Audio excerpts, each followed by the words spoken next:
Ito, breaking news. Post ng ABS-CBN News 32 minutes ago. Sabi niya, just in.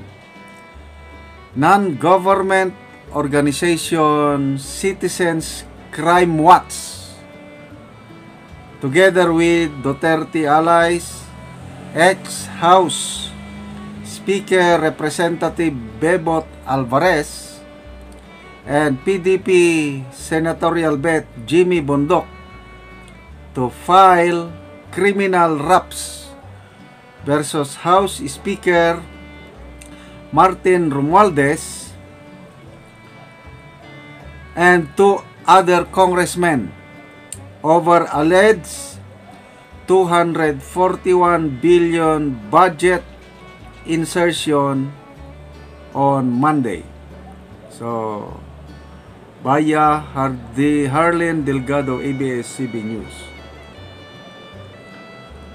Okay, so tignan natin yung other details ng balita. Okay, wala pang details. Okay, so February 8, 2025 itong post na ito. So, pinaka-latest.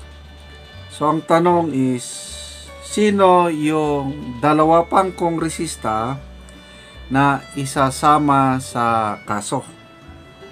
Kung budget insertion ito, most likely, kasama ang nasa Appropriations Committee. So, magbasa tayo sa mga people who reacted. 7,100 people who reacted. 3,300 ang like. 1,000 ang nag-love, heart, at saka 2,500 ang tumatawa. Ibig sabihin, maraming naligayahan. Okay? May apo ako dito. Oh, this is mine. Yan. Okay, yung go natin.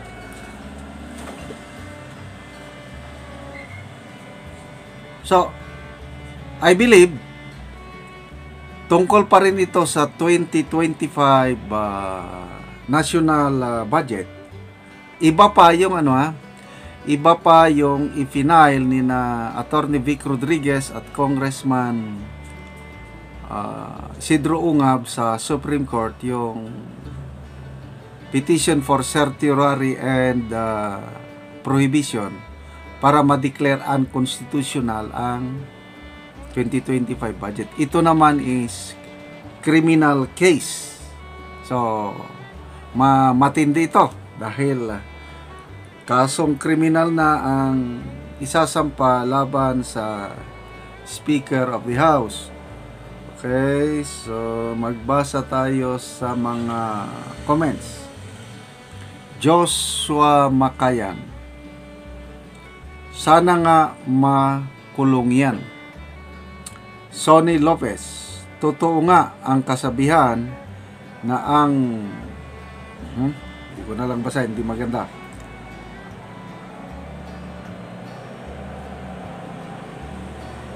Yamat Gina, wow, resulta na ito ng 31 million Smart Magic Mikos at Uniteam Unitives Bodol.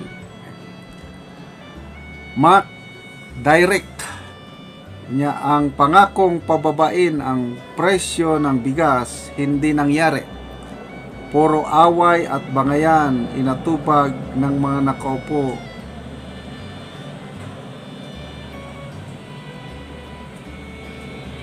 Shobi Inoy, so yan, not yet a payback time but proceed. Gerald Nablo, kahit magbulgaran ng mga baho, yang kadiliman at kasawa, iboboto pa din ng mga botante yan. Kawawang Pilipinas. Anyway, may nanggugulo nga. Okay, yan. Okay, kain ko na. So, sabi ni Attorney Vic Rodriguez, huwag po tayong padistract dahil ang impeachment na isinampa laban kay BP Sara Paraan lang daw ito para malihis ang atensyon ng mga tao dito sa real issue. Ano ang tunay na issue? Ito po yung talamak na korupsyon na nangyayari sa ating bansa. Kaya huwag nating kalimutan itong issue na ito. Kaya it's a welcome development na yan. Maganda ito dahil kasama na ang non-government organization Citizens Crime Watch. Kalimutan ko na sinong pangulo nito. So, itong budget na ito, grabe. Mismo si ex-senator may nagbigay sa akin na thank you. Ex-senator Pampilo Lacson, sinabi na rin niya na most corrupt budget itong 2025. It was mangled beyond description yung National Expenditure Program. Yan, Lacson ha. Si ex-senator, Senate President Franklin Drilon, sabi rin niya, in my 24 years bilang senador, ito na yung pinaka-corrupt na budget sa Pilipinas dahil the President has lost control over the budget process. Kapatid ng Pangulo, Senator Amy Marcos, sabi niya, kawawa ang bayan. Yung pet priority projects ng Administrasyon Marcos, mga big ticket infrastructure projects na gustong gawin ng administrasyon, inalisan ng pundo. So anong mangyayari sa bayan? Kung gano'n, anong inuna? Yan, mga congressional insertion. Kaya salamat sa Citizens Crime Watch, Congressman Alvarez, Attorney Bundok, good luck sa inyong isasampang kaso. Okay mga kaibigan, salamat. Salamat sa inyong palaging panonood sa ating channel. Namo-monetize tayo dahil sa inyo. Ito, nakakatulong tayo sa tribong Talaantig sa Bukidnon.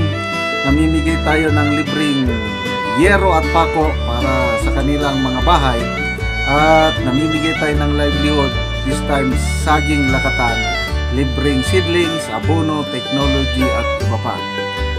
Salamat sa inyong panonood, lalo na yung hindi nag-skip ng ads.